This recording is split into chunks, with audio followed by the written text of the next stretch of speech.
Hello, and welcome to the Gurukul Portal Sports and Athletic Courses quiz tutorial on the desktop.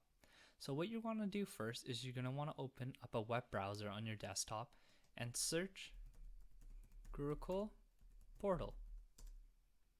Once you've searched it, you're going to want to click on the gurukulportal.com extension and click on the Gurukul Portal Home link.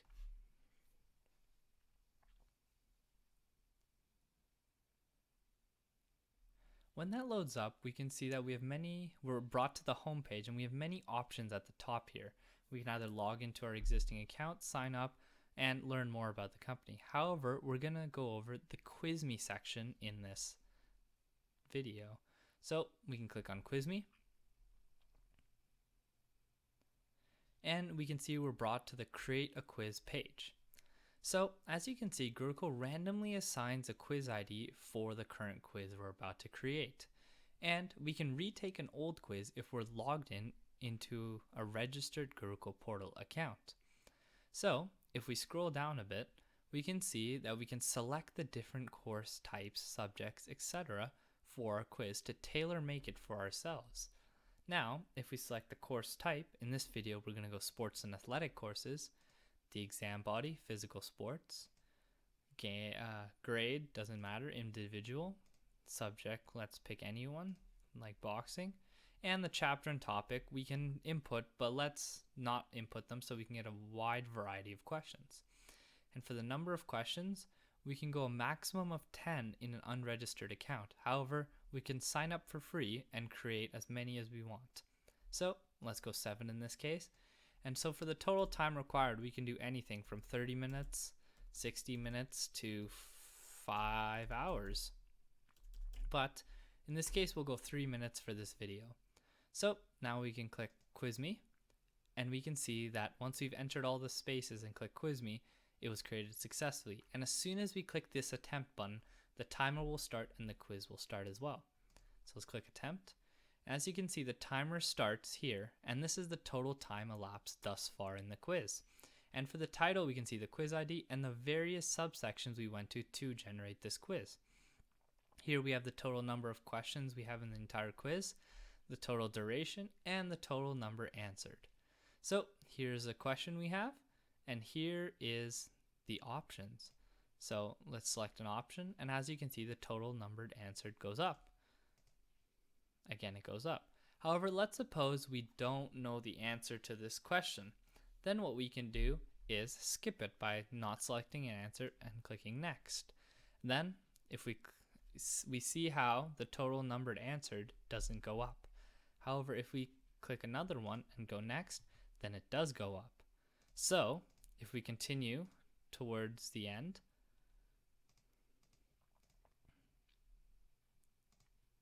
we can see that once we arrive on the last question, the next button is grayed out. This is because there is no next question past the last question. Thus, if we can see the total number of questions is 7 and the total answered is 5, that means we're missing 2. The first thing is that Gurukul doesn't count the current slide you're on as an answered question. If we unselect this and select it, we can see that the total answer doesn't change. However, this means that the total answered, if you answered every previous one before the last question, should be 6. So if we select that, this means that we're missing 1 question. And we in fact did skip 1 question before this. Now we can click previous and go back and change it. However, if we don't know the answer and we simply want to skip it, what we can do is simply submit the quiz. And what Gurukul does is that if you skipped an answer, that answer is essentially incorrect. So it says congratulations, quiz complete, and it automatically tells us the amount of correct answers and automatically tells us how many are incorrect. Thus, if we click OK, it will bring us to the breakdown of our entire quiz. Here we can see the subsections that we did to generate our quiz and the dashboard, number of questions and such, the marks obtained. And the marks are assigned to each of the questions based on their difficulty. And so here we can see the question. And in bold here we can see what we actually put down as the answer in our multiple choice. And beside it we have the correct text, which shows us which of the answers is actually correct. Thus, if we go down to number 2, we can see that this answer is the one we put down. However, this is the correct answer. And this is the one that we left blank, or we skipped, and we can see that none of the answers are bolded. Thus, this is the correct answer, but we selected none. And we can do that for each of the questions. Now, let's suppose we really like a certain question, maybe one that we got right, so we can like that question. Or let's suppose that we got this question wrong and we found somewhere else that this is in fact a wrong answer. What we can do is, first of all, dislike it, or we can also report this question and say this question is incorrect and such, and then maybe a reason.